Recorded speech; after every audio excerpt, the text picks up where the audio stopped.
capítulo 6. É um texto muito conhecido da palavra, muito conhecido mesmo, que fala sobre um homem jovem que fez a diferença no seu tempo. Quem quer fazer a diferença aqui? Sabe quando você vai fazer a diferença? Agora, no seu tempo. É o seu tempo. E nós precisamos entender o chamado de Deus. O versículo é o 12, filhinha. 6, 12. Vamos orar. Amado e querido Deus e Pai, precisamos, Senhor, ouvir a Tua voz. Precisamos entender a Tua palavra. Não deixa ninguém aqui vazio. Não deixa ninguém aqui, meu Pai, desmotivado. Não deixa ninguém aqui, meu Deus, em frio. Mas que o Senhor possa falar e possamos ouvir. Possamos entender e viver a Tua palavra. Senhor, nos ajuda em nossas fraquezas. É o que nós oramos e anelamos. Em nome de Jesus, aquele crê, diga assim seja.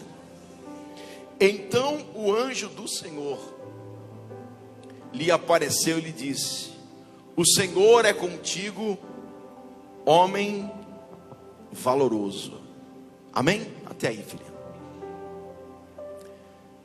Olha só, o povo de Israel estava passando por um período onde tudo que eles trabalhavam, que eles faziam, era saqueado. Um espírito que muitas das vezes ele age na nossa vida. Um espírito chamado espírito medianita. Os medianitas, eles vinham no período de colheita, eles esperavam o povo trabalhar, trabalhavam, plantavam, mas na hora de colher, gente, o ladrão vinha e roubava tudo. E eles tinham que se esconder de medo, porque eles vinham e roubavam. Isso estava acontecendo já há 7 anos. Então o povo, não aguentando mais aquela situação, começou a clamar. Então Deus olhou e falou: olha, vou agir. Deus poderia mandar um vento e matar todos aqueles homens. Deus poderia abrir um buraco na terra e engolir todos aqueles homens. Mas Deus não fez assim. Como que Deus fez? E como que Deus faz hoje? Usando pessoas. Usando você. Chamando pessoas para tomar uma decisão. E é interessante que ele olha na terra e ele vê um jovem pegando um pouco de trigo e malhando no lagar. Quando eu estava lá em Israel, eu vi como que eram os lagares daquela época. Era um buraco mesmo. É até difícil você descer. Lugar escondido. É um lugar assim, úmido, frio. E ele estava lá embaixo, malhando um pouquinho de trigo para esconder, para poder ter alguma coisa para comer. E lá trabalhando, lutando para ter um pouquinho. E Deus olhou aquilo e falou: vou chamar esse rapaz. E é interessante que a palavra fala aqui que o anjo do Senhor, quando a Bíblia fala assim, ela está se referindo ao próprio Deus. Não é um anjo, um mensageiro. O anjo do Senhor, tanto que esse é o Senhor Jesus, porque ele aceitou adoração, ele aceitou oferta, ele aceitou muita coisa, e só o Senhor Jesus aceita adoração. Nenhum anjo na Bíblia aceita a adoração. Só o anjo caído, Satanás, que quer que todo mundo adore ele. Muitos adoram ele sem saber. Mas anjo do Senhor, nenhum aceita adoração. Toda adoração e glória é ao Senhor Jesus. Amém? E aí, nós poderíamos falar muitas coisas aqui sobre Gideão, mas eu quero bater apenas nessa tecla aqui. Olha, Deus poderia, o Senhor Jesus, quando viu Gideão, poderia ter falado muitas coisas para ele, mas a primeira coisa que o Senhor Jesus, fazendo a referência a um anjo aqui, fala para Gideão é o seguinte: o Senhor é contigo. O Senhor é com quem? Você pode dizer agora, profetizar, diga: o Senhor. Não só quem está vivo agora, diga: o Senhor é comigo. Mas não senti convicção não. Acho que dá para melhorar, né? 1, 2, 3 e... Acho que fica mais fácil você profetizar para alguém, né? Olha a batata toda dessa pessoa e fala assim: o Senhor é contigo. Mas diz com vontade: o Senhor é contigo. Você crê nisso? Só que Gideão não cria. Gideão estava abalado, como tem momento na nossa vida que nós estamos abalados. Nós estamos pensando que Deus não está com a gente. Nós estamos aflitos, angustiados, porque a gente faz planos, a gente pensa que vai dar certo e não dá. Mas isso não quer dizer, mesmo que você tenha caído, filhinho, mesmo que você esteja fraca, minha irmã, isso não quer dizer que Deus não está com você. Deus está com você, porque Gideão estava fraco, entristecido, abalado emocionalmente, mas mesmo assim Jesus chega para ele e fala: ei, varão valoroso, o Senhor é. Mas Gideão não acredita que Deus é com ele, tanto que ele vê o anjo, o próprio Senhor Jesus sentado com ele. Imagina o clima, o poder que estava ali. E mesmo assim, no versículo seguinte, não precisa pôr, ele fala assim: se o Senhor fosse comigo, ó, porque a gente é desse jeito, se o Senhor fosse comigo, as coisas estariam meu casamento estaria diferente. Se o Senhor fosse comigo, a minha empresa estaria diferente. Se o Senhor fosse comigo, a minha vida sentimental, ou a minha vida espiritual, ou até mesmo a minha vida física, eu não estaria com essa doença. Se o Senhor fosse comigo, eu não estaria sendo lesado, roubado, humilhado. E Deus, é interessante que Jesus, em momento algum, responde a Gideão. Ele não responde nada, porque Deus ele, em momento algum, quando a gente indaga ele responde. Deus, ele é diferente da gente. Ele diz: eu sou contigo. Você não está entendendo, mas você vai entender agora. Sabe o que Deus está querendo falar com vocês aqui hoje? Mesmo você não acreditando, Ele é com você. A questão aqui não é você. A questão aqui não é Gideão. Aqui a questão, segura para não cair agora, filho. A questão aqui é o Deus de Gideão. A questão aqui não é você, não sou eu, não é a igreja Atos. Não, a questão aqui é o nosso Deus. Ele pega o menorzinho de todos aqui, porque quando ele olhou, ele viu o menor, da menor tribo e mais pobre.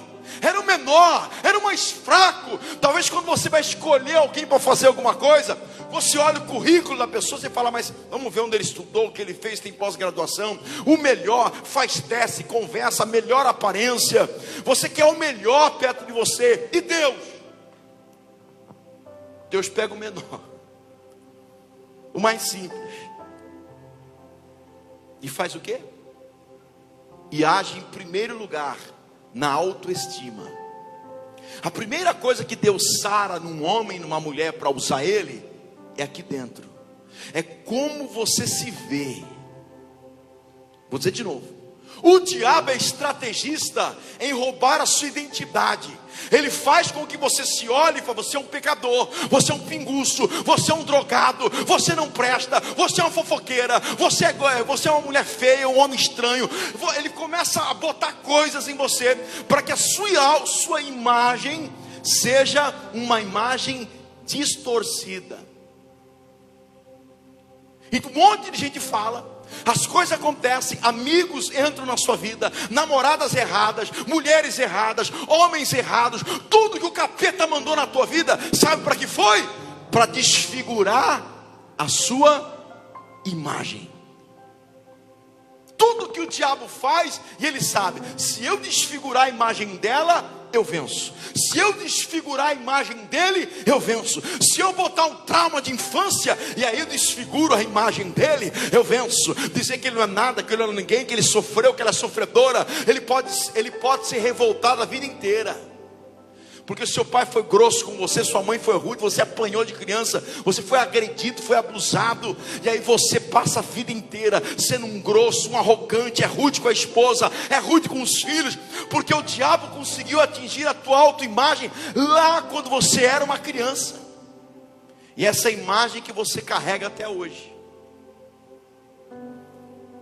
Mas aí Deus olha para Gideão e vê em Gideão o que ele está vendo em cada um aqui. Não uma imagem boa, mas uma imagem desfigurada. E o Senhor te trouxe aqui essa noite para corrigir isso. Porque a Bíblia, ela é um espelho. Repita comigo: a Bíblia é um espelho. Todo mundo antes de vir para cá, eu tenho certeza que olhou no espelho, sim ou não? Principalmente as irmãs. A gente homem também olha bastante, mas mulher geralmente é mais, porque tem detalhes, né? elas são mais detalhistas, né? E aí você consegue ver muita coisa, mas todo espelho dessa terra só consegue mostrar o que está acontecendo por fora. As pessoas, e você tem que entender isso, existem 3 tipos de pessoas que olham todo dia para você. 3 tipos de pessoas que olham todo dia para você. Primeira delas, o diabo. O diabo olha todo dia para você. E quando ele olha para você, sabe o que ele vê? Ele fala: esse desgraçado é parecido com aquele camarada lá de cima. Então o que eu preciso fazer? É só eu desfigurar ele aqui dentro. Eu não preciso desfigurar a pele dele, é só desfigurar a mente dele, é só desfigurar a cabeça dele, para ele não saber direito quem ele é só desfigurar a identidade dele, de filho do Deus Altíssimo, do filho do Rei dos Reis, Senhor dos Senhores. É só desfigurar ele, falando: você é um cachaceiro, você é um pinguço, você não vai dar certo em casamento nenhum, você vai casar 10 vezes, não vai dar certo, você é um adúltero, uma adúltera, você é um cheirador de cocaína, você é uma mulher fria, fraca, você é um arrogante, uma arrogante. É isso que ele quer fazer, porque ele sabe que o dia que Deus vier, o anjão de Deus sentar ao teu lado e dizer para você: Deus é contigo, varoa valorosa, varão valoroso. Tem um valor aí que você não está vendo, mas o diabo está fazendo tudo para matar você, para destruir você, porque a função dele é roubar, matar e destruir. Mas Jesus veio para dar vida, e vida com abundância. Então tem 3 pessoas que te olham todo dia. O primeiro deles é o diabo. O diabo não toma decisões por você, ele não cheira cocaína por você, ele não mente por você, ele não engana por você, mas ele te influencia. Quem aqui já foi influenciado por algum amigo ou colega? Alguém? Só eu. Só eu, tá vendo? Você foi, filho? Ninguém aqui foi influenciado? Aí quem não levantou a mão vai para o inferno, porque tem ninguém mentindo. Gente do céu, vamos ser honestos. Quem já foi influenciado aqui? Quem já foi influenciado para comprar uma roupa depois que viu no Instagram? O sapato da Val. Ponta Mais. Quem não foi na Ponta Mais, vá. Depois você procura lá, Ponta Mais. É um lugar muito top para as mulheres comprar sapato, e o preço dela acho que é o melhor de Piracicaba. É ali perto do Pão de Açúcar. Então, entenda uma coisa: o diabo vai olhar para você quando? Todo dia. Quando ele sai da tua vida, você expulsa, ele sai. A Bíblia diz que ele não fica contente, ele sai e vai embora. Não, ele fica ao derredor, esperando a hora de derrubar você de novo. Ele te odeia, por isso ele saiu da tua vida um dia, ou ainda não saiu e vai sair. Pode ter que esperar, entenda uma coisa: até o último dia da tua vida é uma guerra. Então o diabo sabe: olha, eu não preciso nem fazer muita coisa, é só destruir a autoimagem dele, que ele vai se autodestruir. Vocês estão entendendo, sim ou não? A segunda pessoa que olha para você todo dia, primeiro é o diabo. Depois a segunda pessoa que olha para você todo dia, como que ela se chama? Como? Eu. Você se olha todo dia. Como você se vê? Como que você se vê? Ah, eu sou um coitado, eu sou um fraco. Olha, você olha para você, como? Todo dia você se olha. E você, como que você olha para você mesmo? O que Deus está querendo fazer aqui com Gideão é o seguinte: é dizer para ele assim: olha, ele disse uma palavra aqui para Gideão, que é a palavra-chave aqui. Repita comigo: valor. Diga de novo: valor. Sabe o que Deus quer atribuir dentro de você agora? Não é preço, porque a religião dá preço. E o que é preço? Preço é tudo aquilo que é negociável, e valor não é negociável. E quando a pessoa perde o valor, a moça perde o valor, ela sai com qualquer homem. O rapaz, quando perde o valor, ele tem qualquer amizade, ele sente qualquer bar, ele usa qualquer droga, porque ele perdeu o o valor. Então ele vem para a casa do pai e Deus começa a falar para ele: filho, por mais caído que você esteja, lá no lagar, lá embaixo, você tem valor. Você não entendeu? Eu vou dizer de novo: você tem valor, você tem valor. Meu irmão, você aí, você tem valor. Tem alguém aí perto de você para você profetizar e dizer: você tem valor. Mas com fé, diga com fé. Gideão olhava para ele e via um homem pobre, via o menor. E Deus está falando: eu não quero que você se veja assim. Porque o diabo, ele só vê através daquilo que você fez. Você muitas das vezes está preso naquilo que você vê hoje. E você muitas das vezes é muito parecido com o terceiro tipo de pessoa que te olha todo dia: as pessoas. Como que as pessoas veem a gente? É simples. A pessoa não vê o seu passado. A pessoa não consegue enxergar o teu futuro. Não. Ela vê quem você é hoje. Ela olha para o seu carro, ela olha para a sua roupa. Se você estiver com um carro importado, com uma roupa boa, estiver bem vestido, fala: não, é uma pessoa de sucesso. Ela dá valor. É assim ou não é? É ou não é? Chegar uma pessoa com um carro de R$1 milhão na sua frente, parar num bom restaurante, o que você vai pensar dessa pessoa? Que é uma pessoa que o quê? Teve sucesso na vida, ou está no sucesso. Você olha, você vê assim, você olha, porque você vê o que ela é hoje, agora. A diferença da visão de Deus qual é? Deus, ele não cutuca o passado para ficar te chateando. Deus não está preocupado com o seu presente, coisa nenhuma, porque Deus não vê o hoje nem o ontem. Deus foca no futuro.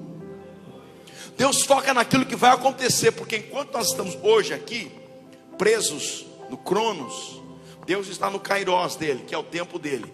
Então Deus é atemporal. Enquanto nós estamos aqui em 2022, Deus já está 10 anos, 20 anos, 30 anos lá na frente, e Ele já viu a sua vitória. Então Deus não nos trata segundo os nossos pecados. Deus trata você segundo aquilo que você será. Aquele homem, você vai ganhar almas, vai ser uma mulher cheia do Espírito Santo, um homem que vai fazer a diferença, um jovem que venceu os vícios, as drogas, e está salvando um monte de gente, uma mulher que conseguiu orar, jejuar, e o filho ser curado, o marido restaurado. Deus já vê isso, e Ele não te trata como você está hoje aqui, Ele te trata como você será. Por isso porque Deus não pode mentir. Deus mente, gente. Então como que Ele pode pegar alguém que está no pecado? Como que Ele pode pegar alguém que nem está acreditando, está sem fé, e dizer assim: você vai dar certo, você tem valor? Ele não pode mentir. Então Deus não está mentindo, porque a ótica de Deus não é no hoje. A ótica de Deus está naquilo que está por vir. Você nem imagina o que Deus tem para você, porque os teus pensamentos são pequenos, mas os pensamentos de Deus são mais elevados. O que Deus tem para você é maior do que você imagina. Deus está tratando aqui, tem mães aqui aflitas. Deus manda te dizer: vou pegar o teu filho, vou pegar de jeito lá na tua casa. Tem esposas aflitas aqui, que Deus está dizendo: eu vou pegar o teu marido, vou acertar as coisas, me busca, clama. A palavra diz: clama a mim e eu te responderei. Tem alguém que precisa de clamar, e clama agora. Fala: Senhor, salva minha família, salva o meu filho, salva minha casa, faz um milagre. Tem alguém vivo para dar uma palavra, um salve de palmas bem forte para Jesus? Canta para mim que você tem valor. Se é para Jesus, as palmas têm que ser mais fortes.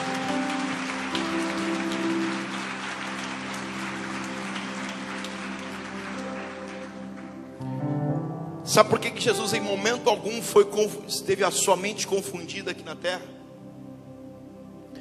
Porque Jesus tinha muito claro quem Ele era. Quando você pega os evangelhos, você vai ver Jesus falando assim: eu sou a luz do mundo, eu sou o pão vivo que desceu do céu, eu sou a porta, eu sou o caminho. Aleluia. Ele sabia muito claro quem Ele era. Ele era e Ele há de vir. Eu me lembro de um momento de Jesus, encerro aqui. ele estava com Pedro, pescador profissional, e eles estavam entrando na cidade. E naquela época quem entrava e saía da cidade pagava imposto, como se fosse um pedágio, só que a pé, porque era o Império Romano que mandava. E estava ele e Pedro passando, e o soldadão romano cutucou Pedro. Não falou nem com Jesus, falou com Pedro. Pedro, não, teu mestre aí não paga imposto não? E Jesus não precisava pagar imposto, porque a linhagem de Davi não paga imposto, não pagava imposto. Mas Jesus olha para Pedro e fala assim: Pedro, pega uma varinha de pescar aí, vai no mar ali agora, joga a varinha lá. Isso aqui eu acho muito interessante, porque Jesus podia falar para ele assim, porque estava acostumado, né? Pedro não estava acostumado a pescar de vara, Pedro estava acostumado a pescar de, repita comigo, rede. Então Jesus poderia ter feito diferente esse milagre, poderia falar assim, ó, joga a rede, pega um monte de peixe e vai abrindo eles, até você encontrar aí uma moeda, que tem algum aí que tem um dinheiro para pagar para nós. Mas não foi assim, foi muito assertivo, foi muito pontual. Falou, joga lá. E o primeiro, não falou nem o segundo, nem o terceiro. Você vai ficar tentando o primeiro peixe que você pegar, ele vai estar engasgado, e o que tem lá dentro vai pagar para mim e para você. Pedro olhou para Jesus e acreditou. Sabe por quê? Antes disso Jesus tinha se transfigurado no monte da transfiguração. Ele viu Jesus cheio da glória dele. Então tudo que Jesus mandava ele fazia de olho fechado. Irmãos, o que Jesus vai mandar você fazer a partir de hoje vai parecer loucura aos teus olhos, loucura à tua mente, mas vai, faz, porque você vai ver a mão de Deus na tua vida. Tem gente falando aí, falaram para você, né, varoa? Ei, ela está parecendo louca. Até usaram essa palavra contra você, parecendo louco, está parecendo louca. É o diabo que está falando, porque o que é loucura aos homens dos homens é sabedoria de Deus. Deus está lhe dando sabedoria. Continua nessa loucura que você vai ver Deus agir. Irmãos, ele vai com uma varinha e pega um peixe. E o primeiro peixe, ele põe a mão dentro e o menino estava engasgado mesmo. Ele tira a moeda, voltou até o peixe vivo e pegou só a moeda para pagar. Não entendi, pastor, o que eu aprendo com isso? Irmãos, nós estamos falando aqui sobre autoestima. Nós estamos falando aqui, repita comigo a palavrinha-chave de hoje. Diga, valor. Nós estamos falando sobre o que aqui? O diabo quer roubar o teu, e Jesus quer resgatar o teu. Aí ele pega Pedrão, joga uma varinha no meio de um grande mar, pega um peixe, e dentro desse peixe, o que tem lá dentro? Repita comigo, não é uma moeda, repita comigo, um valor. Se Jesus consegue ver no meio do mar um peixinho que engasgou com uma moeda, o valor, ai meu, você não entendeu ainda, mas vai entender. Se Jesus conseguiu ver num peixinho um valor lá dentro, imagina você que é filho de Deus, que é filho do Deus Altíssimo. Há um valor tremendo aí dentro, e o diabo quer desfigurar isso. Mas hoje tem gente que vai sair daqui cheio do Espírito Santo, cheio da glória, cheio do poder de Deus. Chega de ser usado por Satanás, chega de ser humilhado pelo diabo. Você tem um grande valor. Quem acredita nessa palavra, dá um glória, dá um aleluia aí, aplauda o nome do Senhor Jesus bem forte. Se é para Jesus, tem que ser forte essas palmas. Adora Ele, bendiga Ele, glorifica Ele. Aleluia, aleluia, vai dando glória, vai dando aleluia, aplaudindo a vitória do povo de Deus. Ei, você tem valor, você aí na internet tem valor, tem valor.